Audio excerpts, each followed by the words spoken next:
Hangudarit yasreriwut Urwati rawat wawati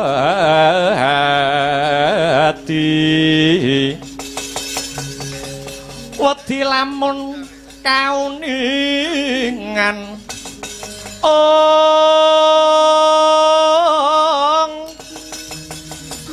mring sang ambek ngomalati tanwandi pinardi bloko kacurnan kang hambek juti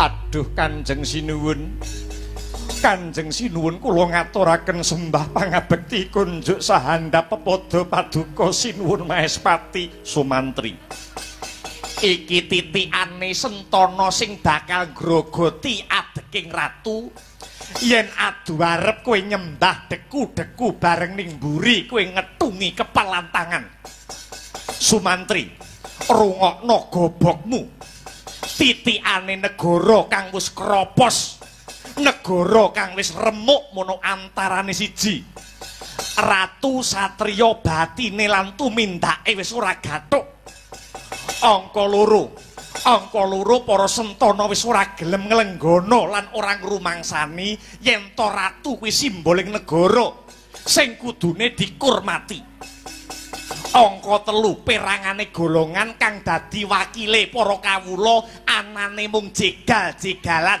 ora gelem nyengkuyung adeking ratu malah gunakake 1000 dalan kanggo jeblosake ratune ana pakunjaran angka 4 rina lan wengi mung metani kaluputane ratu banjur wani mitenah lan ngelek-elek ratu ana ngarepe para kawula kanthi tembunge sing sugal lan agal yen perlu gandeng para kiai para brahmana sak pendereke kabeh pancatane wewarah weda suci dienggo payung piranti utawa gaman sing landhep kanggo nggolingke adeking ratu angka 5 negara bakal kropos yen ana Sentana tanpa wigih araringa wani buang layang panantang marang ratu kaya patrapmu Sumantri yen ora tak bungkem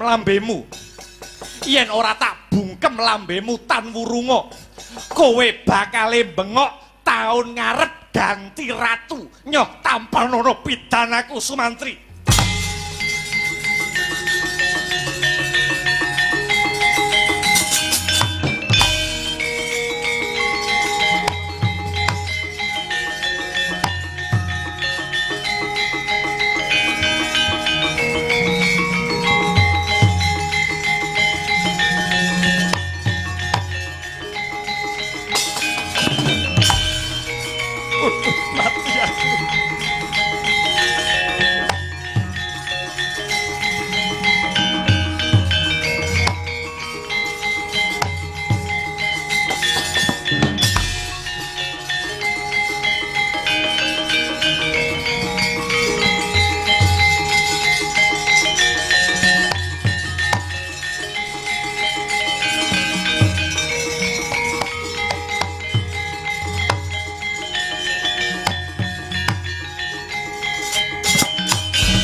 Bambang Sumantri wong kang kaya kowe anggonmu bondo yuda kelawan ratu Gustimu disekseni wong sak jagat yen perlu widodari sakayangan melu namurke kembang lumpran Banjaran Sari nanging yogene mringkos jiwamu kaya dudu jiwaning satriya ing atase kowe kuwi abdine ratu calon warangkane Nalendra senopati ning praja ning yogene jiwamu mulur mungkret kaya cacing ora bejaji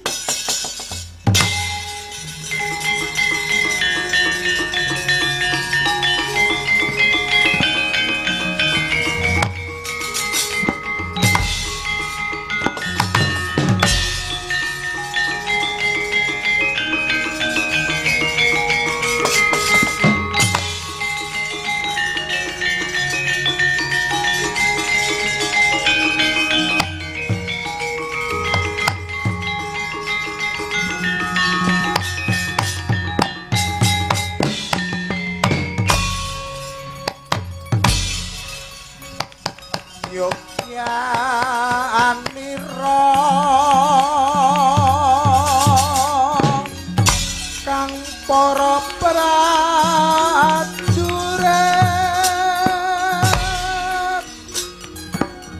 lamun bisa sami hanulada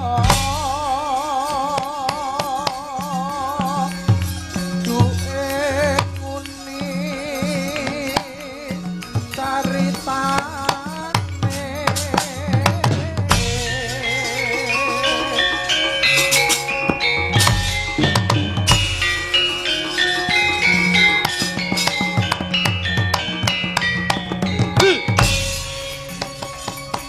andeli rasang Prabu sasra bau ing maes pati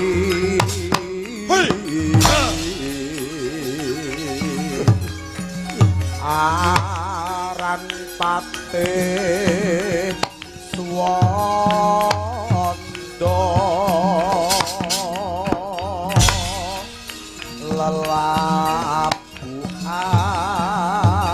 lelabuhan nipo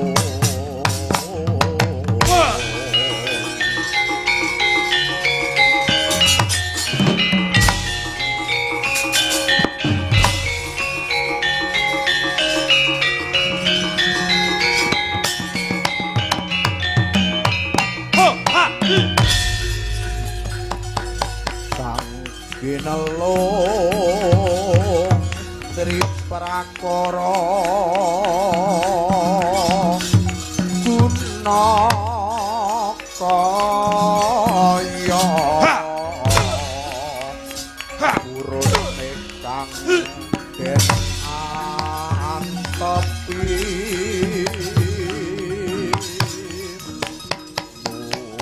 nuhun mitraku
mesem jroning wardaya nenggih nata agung ing Maespati dupi mulat Bambang Sumantri ingkang wis ngetingalaken kewanene mangkono sigra Sang Prabu Arjuna Sasra sedakep saluku tunggal tingkem netra kekalih swara gegirisi mekar sarirane dadi buta sak gunung rong gunung pitung gunung ngepaki jagat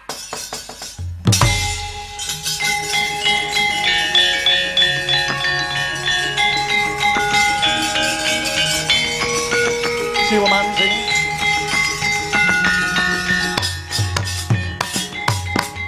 woi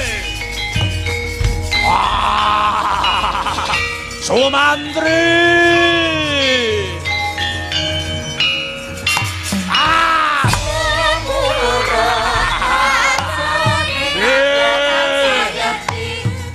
Sumantri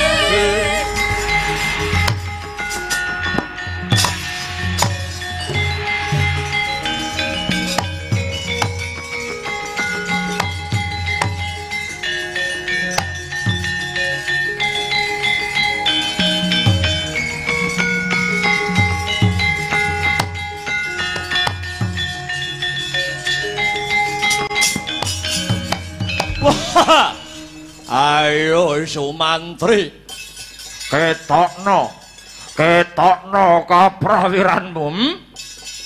Ayo ketokno kaprawiranmu, Gus. Yen aku wis mbledhos dadi Brahala, kowe ngecak pirang tirak ladeni biangsa telek Sumantri.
Ungalno dadamu, ketokno kaprawiran kang sarta kadigdayanmu. Aku wis mbledhos dadi Brahala mangsa ora. Aja ta kok dapurmu. Aja ta kok dapurmu jagat iki iso tak kukut Sumantri. Waduh kula nyuwun pangapunten Kanjeng. Ora ana pangapura kanggo kowe. Tak pateni dina iki kowe Sumantri. Sinuwun.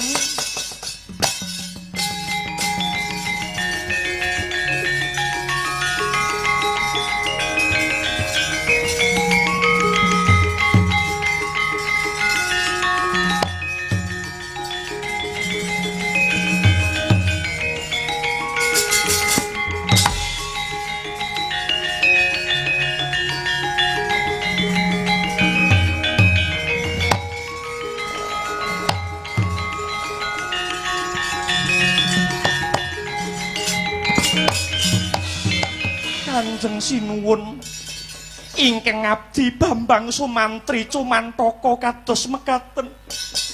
Awit saking panyuwun kula mila saking menika Kanjeng, menawi paduka badhe merjaya dumateng Sumantri, menawi paduka badhe mrawasa Sumantri langkung rumiyin kula aturi mejahi kula pun Citrawati Kanjeng. Hati Allah.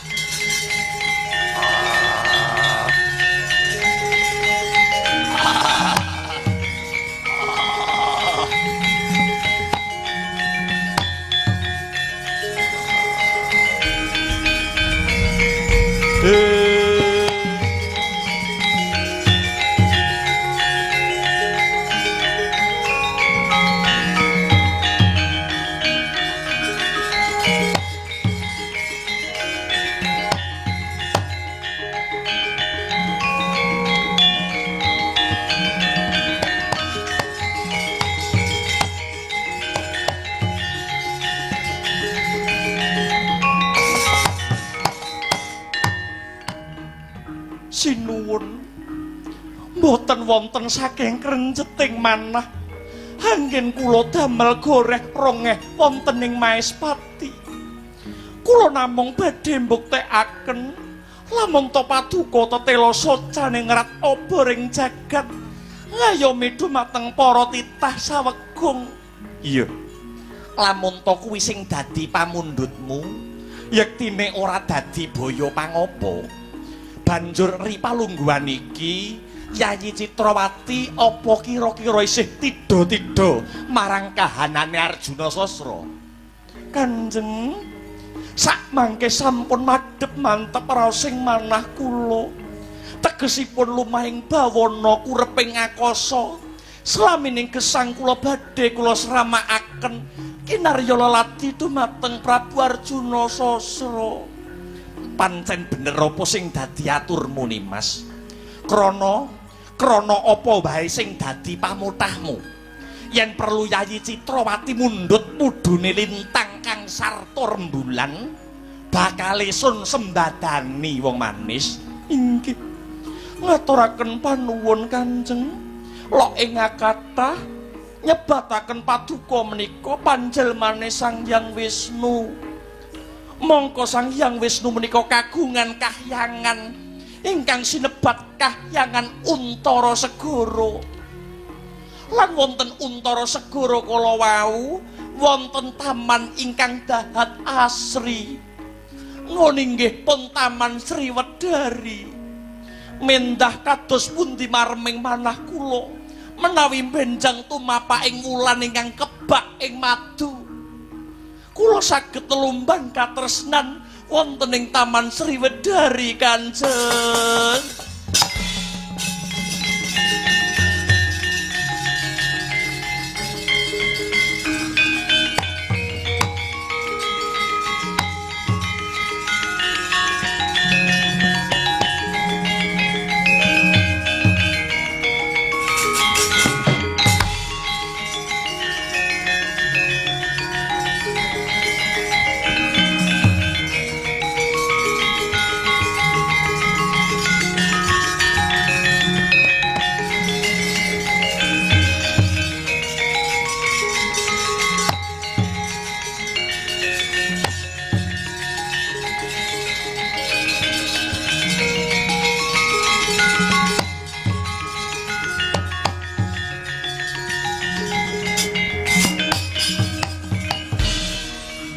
Yayi Citrawati ora susah ngenteni sesuk-sesuk.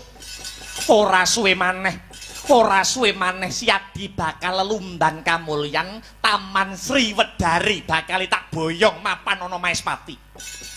Mula kang mangkono, Bambang Sumantri. Kudune kowe tak tibani hukum pancung ana madyaning alun-alun. Nanging gandeng aku isih ngeman. Lan merga saka pamothahe Yayi Citrawati, kowe bakal tak paringi pangapura. Nanging yen isih kepengin lestari dadi abdine negara Maespati, buktekno kepinterane bocah Jatisrana. Mbuh piye caramu, mbuh piye reka dayamu. Sumantri kudu bisa muter giling Taman Sriwedari supaya mapan ana negara Maespati. Aduh mati aku.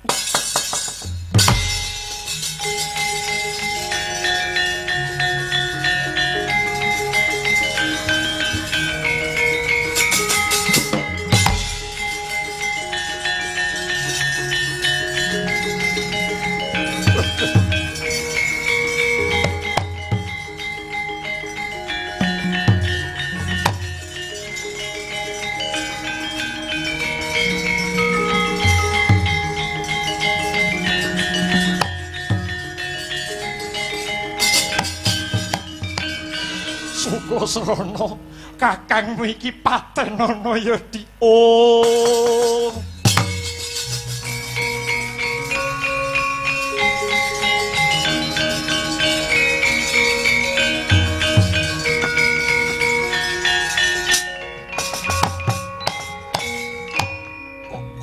kowe ngopo nangis barang Kakang?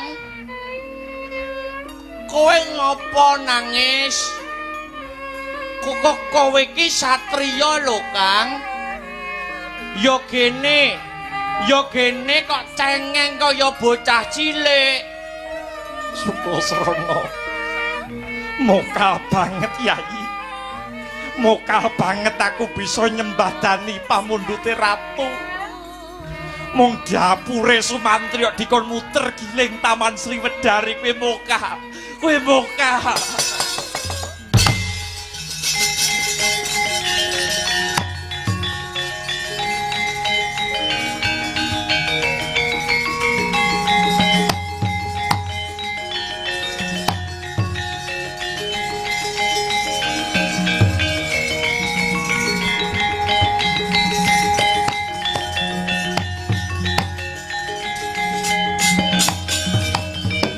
Aja nangis yo Kakak. Kowe yen sambat ngono kuwi tegese Kakang Mantri nyepelekke karo purbaning zat kang murweng zat. Urip ing donya iki ora ana barang sing mokal Kakang. Lamun to manungsa gelem budidaya lan gelem donga. Pangeran mangestoni mesti wae bakale mawujud. Mula ewangono puji dikir wae ya Kang. Aku sing budidaya. Aku sing budidaya muter giling Taman Sriwedari Kakang.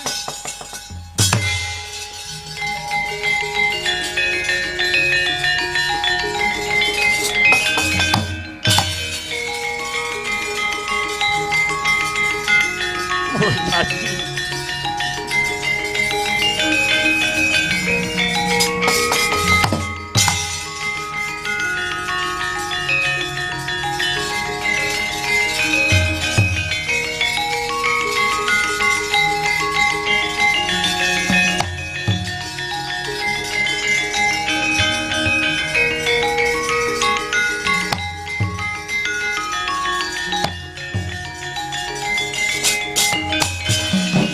Ridho Sang Sukasrana nuruti pamodha ingkang raka kang dahat den tresnani mangkono angubal-ubal aji Candra Birawa buta sing cacahe ewon tumuju mring Taman Sriwedari den rungkat den angkat pinutur kilen prapta negari Maespati.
Gundala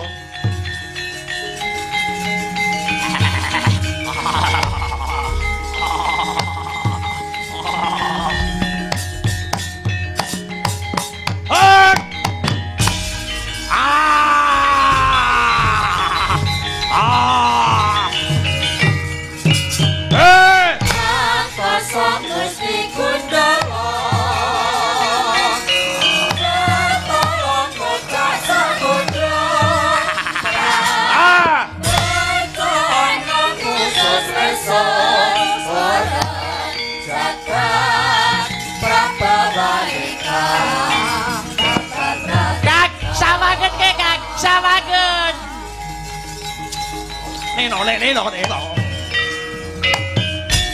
Apa samusti Gundala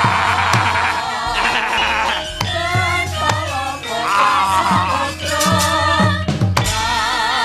dan khusus seorang jagat Prabawa Eka Prabawa.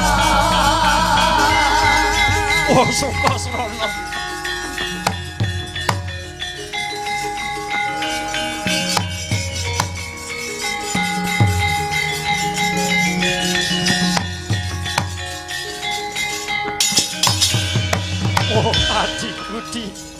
Adikku Yayi Sukasrana, kowe iki jane menungsa apa dewa? Saben-saben kakangmu sajroning pepeteng, ya mung kowe sing bisa nyenengke atiku Sukasrana. Kowe aja nangis neh. Kakang Mantri aja nangis meneh. Gaweanku durung rampung, Kang. Tak tontone Taman Sriwedari mbok menawa ana gegodhongan sing layu ya, Kang.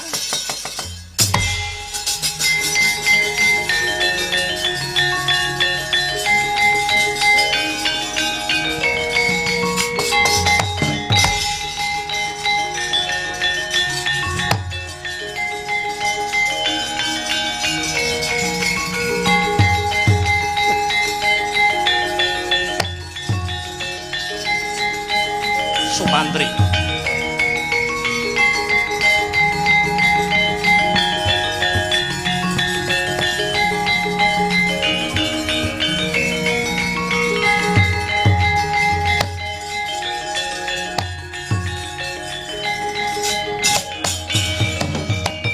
Mangan jor lakuning angin kukur hagraning harga Guru Gurnita kagiri-giri Sumantri akeh sing padha ndongeng lamun to Ratu Maespati iki titise Sang Hyang Wisnu nanging nyatane aku gumun setahun jembleng serendeng weruh karo kaprawiranmu sing edapi-dapi Sumantri ning kene sing ana mung Arjuna Sasara kelawan Sumantri. Aku njaluk kowe kandha kanthi prasaja. Aku njaluk kowe kandha kanthi blak-blakan. Sejatine sing bisa muter giling Sriwedari kuwi sapa? Kowe dhewe apa ana dewa sing bantu? Yen pancen ana dewa sing bantu jenenge dewa sapa? Nanging yen to pancene sing pinter muter giling kowe pribadi wis sak pantese lamun Ratu Maespati nyembah dlamakane Sumantri. Sinuwun ketiwasan sinuwun.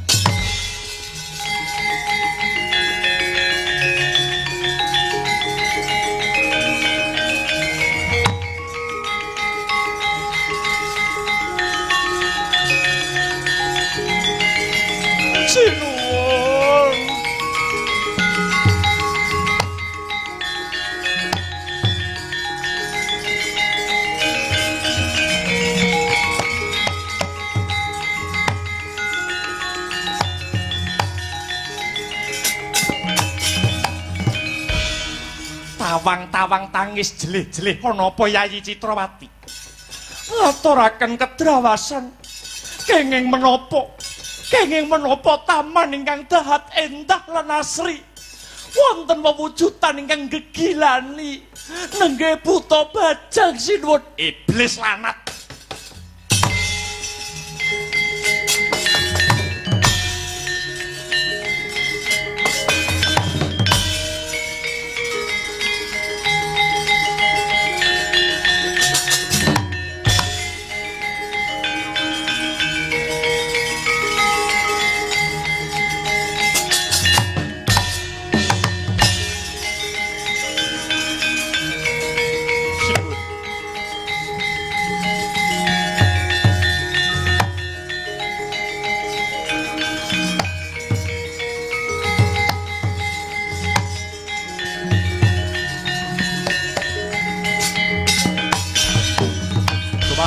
Anggrosro sumbar lindho bumi gonjing kumaludha guntur ketuk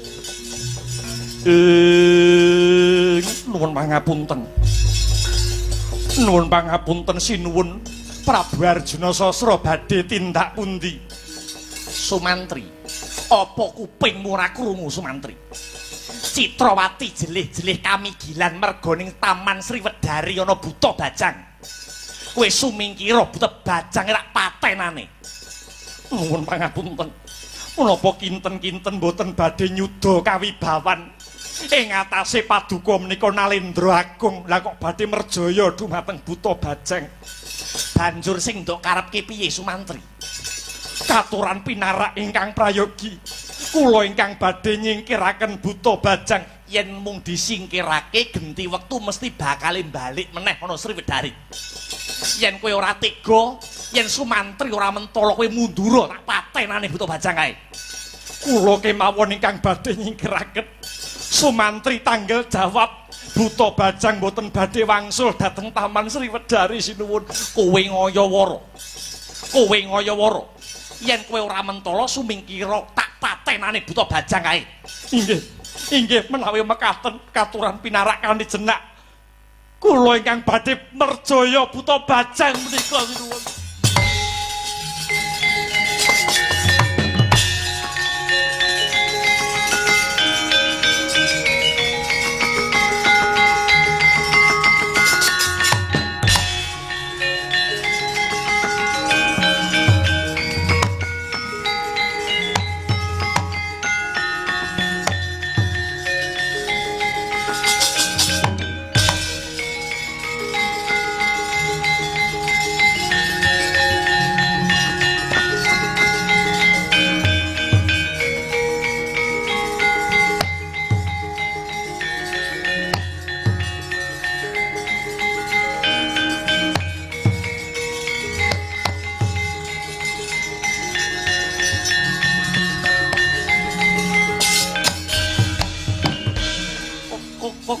Kowe Kakang Mantri kok mlebu Taman Sriwedari napa Kakang? Sukasrana kowe tak kandhani rampunge Sriwedari diputer giling mapan ana Maespati. Dewi Citrawati kepengin nonton kaendahane taman. Panjenengane jelih-jelih. Panjenengane jelih-jelih merga weruh wujude Buta Bajang ya dapurmu kuwi. Ngerti lakon kang kaya mangkono banjur Sri Arjuna Sasra muntap jumangkah bakal mrawasa Buta Bajang nanging ndak penggak. Aku dhewe sing bakal nyingkirake Buta Bajang nanging ora dikeparengake karo Sinuwun Arjuna Sasra. Aku diperintah supaya mateni. Yen aku ora mentala Sri Arjuna Sasra dhewe sing bakal mateni kowe. Banjur Sumantri wis sumpah ana ngarepe ratu. Aku sing saguh mateni Buta Bajang, mula banjur aku mlebu Taman Sriwedari kene Sukasrana. Oh.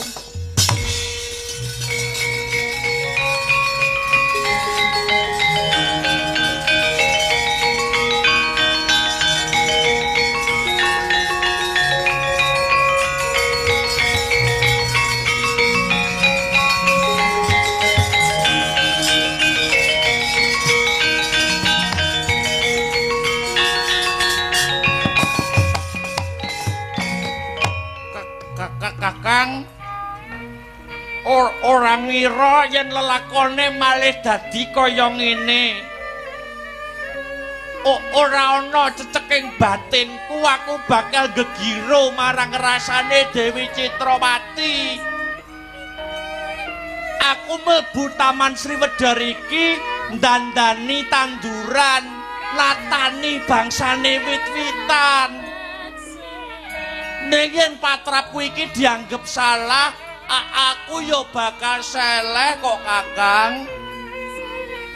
Gandeng Kakang Mantri wis sumpah ana ngarepe ratu yen to kowe bakal mateni Buta Bajang. Mula kowe kudu netepi bawa leksana. Satriya kuwi aja nglincati tembung sing wis kawedhar yo Kakang. Aku ikhlas lahir batin tak seblake dadaku.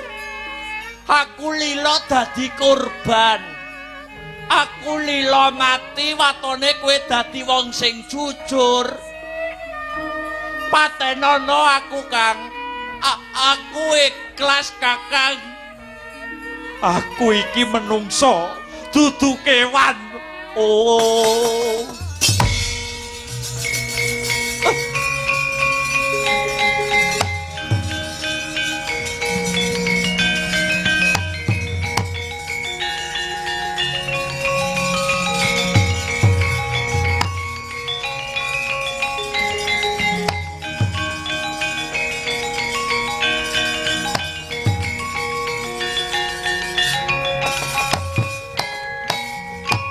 Sukasrana. Aku iki menungso sing isih duweni rasa pangrasa. Kowe iki adiku kenyer-kenyer. Kowe iki ora kleru. Sri Arjuna Sasra ya ora luput. Merga ngayomi sing dadi garwane. Mula yen kapengkok lelakon kang kaya mangkene kudu nindakake karti sampeka ibarat kena iwake nanging aja nganti butek banyune. Mula kowe manuta karo aku Sukasrana. Dina iki mulya. Dina iki mulya ana Jatisrana. Kowe aja lunga saka omah, mengko pun Kakang bakal nindakake dura sembada ya Yayi. Pun Kakang matur kelawan Sri Arjuna Sasra yen to kowe wis tak pateni. Ya kanthi dalan kuwi bakal rampung perkarane ya Di. Ora ana sing bakal dadi korban yen Siadi gelem nampa dawuh pun Kakang.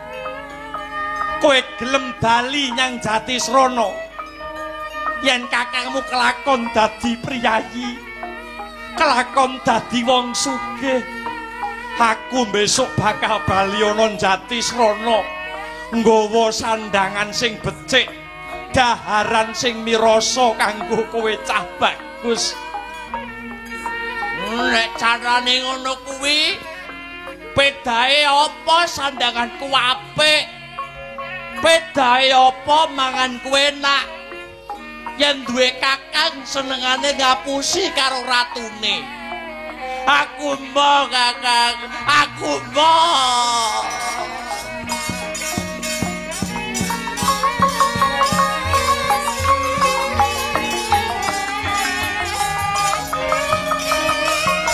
Aku mbok kowe ngapusi karo ratu.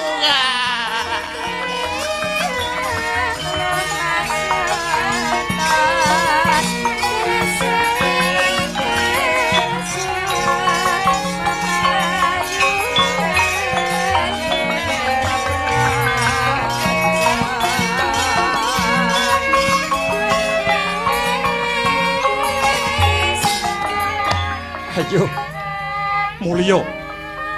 mulya Sukasrana. Aku iki dadi wakile bapak. Kanthi kowe gelem mulih ana Jatisrana, ning kene ora ana sing bakal dadi korban. Mbok, aku mau mulih. Aku gelem dadi korban watone duwe kakang sing dadi pejabat sing jujur. Aja ngapusi karo ratu ya kakangku Patenana. Kowe mulya, mbok. Kowe mulya, mbok.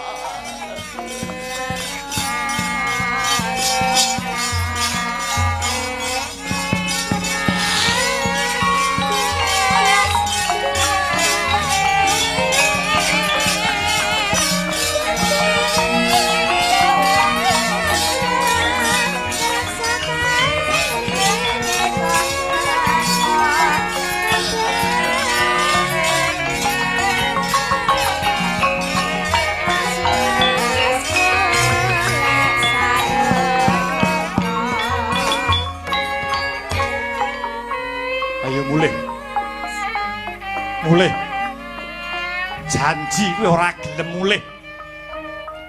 Jemparing iki sing bakal nembus jantungmu Sukasrana. Sing tak enteni malah iki, Kang. Sing tak enteni malah lehmu arep mateni aku.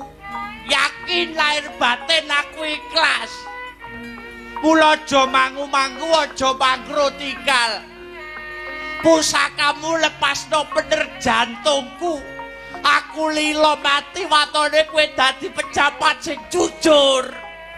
Kowe iki mulya setan kowe. No, mulih. Wah!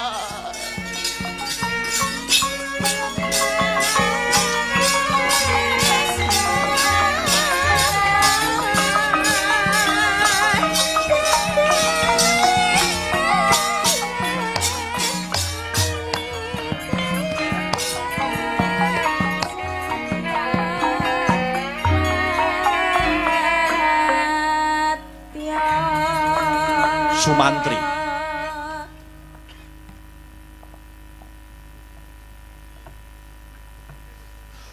Sukasana. Oh.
Kidunge satriya Tripama angka kalih nenggih radyan Kumbakarna satriya ing panglebur gangsa gelising kandha ring kesing carita wis tumapak perang agung Sari Kudhup Palwaga perang antaraning Wadyabala raseksa lumawan barisan Wanara Hawit Sri Rama Wijaya kang minangka dutaning adil kinen ngisas angkaraning jagat kang den sarirani tingrah Panaraja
Yaksagara rupa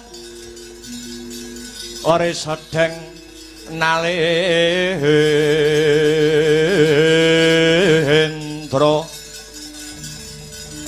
yaksa laku kang malwaling kang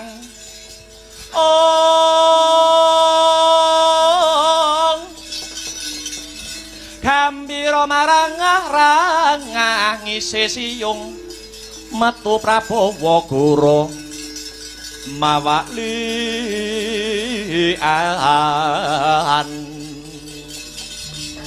Ditya Durbala Harsa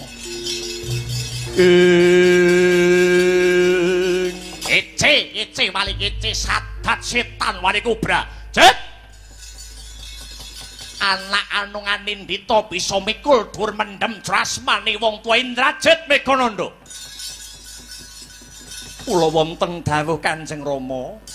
Kanjeng Rama Prabu Dasamuka amiji dhumateng keng putra kula pun Indrajit. Rama Wijaya kendel tenan, Jit. Titikanipun napa? Apa nyawang mripatmu? Prajurit kethek wis dikerahke karo Prabu Rama gebak peperangan ana negara Ngalengka. Kepara wis akeh sing diadi korban. Kepara akeh senopatine Prabu Dasamuka sing wis dadi korban kalebu Paman Prahasta. Yayi Sarpa Kenaka uga dadi melu korban mengising peperangan. Lajeng kersa paduka Kanjeng Rama kadosa pundi? Menapa dipun wangsulaken kemawon Arkian Sinta dhateng astanipun Sri Rama Wijaya. Kowe guneman apa? Kowe guneman apa?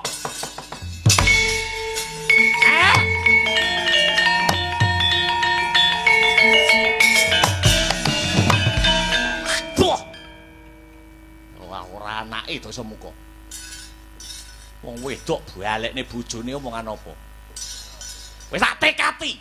Gagah gagahe wong lanang iki iso ngrebut bojone wong liya. Weh gagah nek ngrebut bojone kancane. Kuwi lanang jos. Hah? Lajeng kados pundi? Kumbakarna ning ndi? Adikku Kumbakarna mapan ngendi? Menawi mboten sisip nembe sare wonten ing Gunung Gohkarna. Mbok gugao ya mangsa gelem. Mengko aku dhewe sing bakal ngreka daya Dasamuka dhewe sing bakal mbudidaya supaya adikku Kumbakarna gelem maju ning Pabaratan. Ngagem sarana menapa? Ora usah nganggo takon nganggo cara apa. Sing penting budal dhisik Wadyabala negara Ngalengka. Gebaken peperangan tuduhno yen kowe kuwi anake Dasamuka. Kowe calon ratu sing nyuli bapakmu yen bapakmu ki besok wis mudyar, ngerti ora? Nggih, ngestaken dawuh.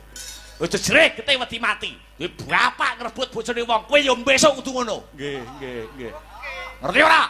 Nggih. Ora kok wong lanang malah nyembah wong wedok. Ngawula sempak kowe. Mboten. Ngapunten, raimu. Budal. Nggih, niki budalan no. Pun setengah kali. Yo ben, sumbutke biayane. Nggih. Mestaken dawuh. Temenggung.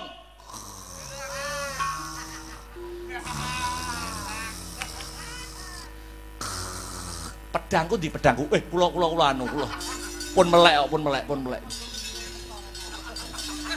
Metuan jaba kirap ki Wadyabala. Yempur pateni Rama Wijaya. Nggih, ngestaken dawuh Hamid Madal Pasilan. Umrekang bala lumares. Budaleng Prawadya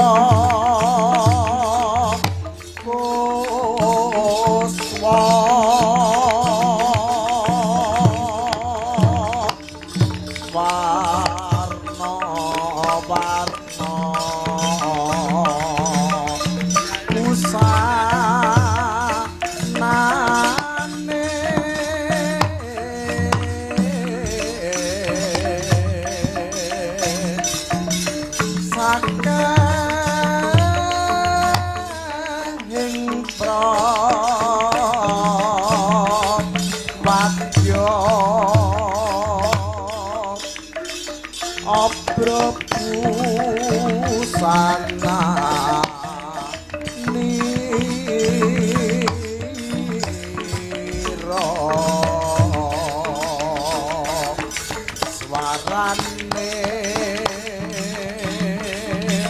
rame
andedel gayuh kekono Risang Rama Ndaya Padyana Yaksa Gung Cangkrama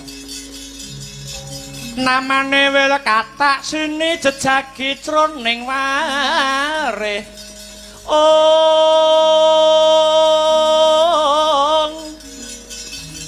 mbadha kolam tanpa tuwuk mina-mina Drucaladri mila gugu saben ari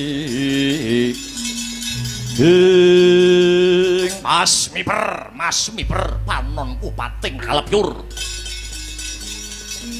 kepapak wanara kusika seta kethek lusi putih Anoman sing dadi jenengku Anoman Rama Ndayapati Senapati Swilagiri bali takon kekesete Raden Indrajit aranku Tumenggung Salukat Katut Barat sumedya lakumu dudu kowe sing tak goleki Prabu Rama Wijaya kenyembah dlamar babate gulune Ora usah goleki sing ora ana Anoman kang saguh ngadepi dedapuramu. Wani karaku, entek wedine kariwanine bagus. Gedhemu cilik dhuwur mundhek kupat kapita ke buntute ula tapak angin kejero ke manuk beranjangan. Yen pancen wis satria sekti tanpa aji teguh, tanpa meguru, wateken aji japa mantramu. Wateken aji japa mantra tumpah